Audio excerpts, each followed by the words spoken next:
Chris McGahey back in the lanes, advancing on rounds. Now that you've made it down the track, what kind of confidence booster is that? We did make it down, barely. I mean, it was close. It was a hit and miss deal. We changed shocks last night to make it happen. I don't know if that's what did it or we just backed off enough, but see what happens here.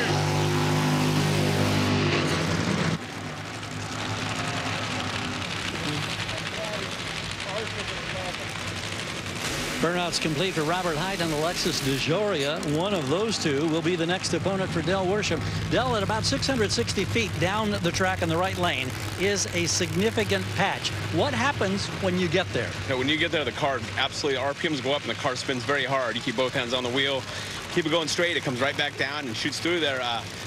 But it's possible to win from over there. You know, a couple of us have done it here today, and I'm just excited for DHL, Toyota, you know, the Camry out here, for the entire Coletta family to come out here to Englishtown and race hard and do well. That's my goal. See you in the next round. All right, thank you.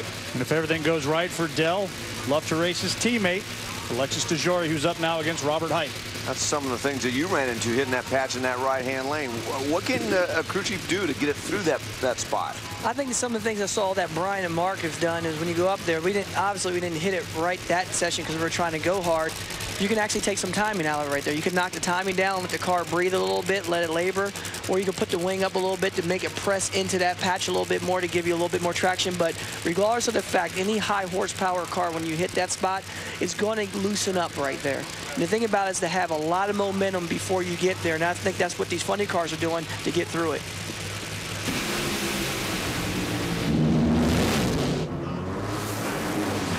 Robert Hight is back on it with a 4:08.6. Best run of the second round for Mike Neff, who won as a driver here in 2011 over Cruz Pedregon.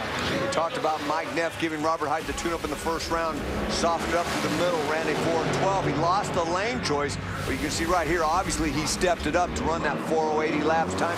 Felt the racetrack was probably a little bit better than it was in the first round, but I bet he went back and said, you know what, I kind of underestimated that track in the first round. We're going to step on it. So the semifinal matchups here for the Toyota Summer Nationals pit Jack Beckman against the #1 qualifier Cruz Pedregon that made the quickest run in funny car history. Then it's Del Worsham with Robert Hight. Robert's 4:08, going to give him lane choice over Del.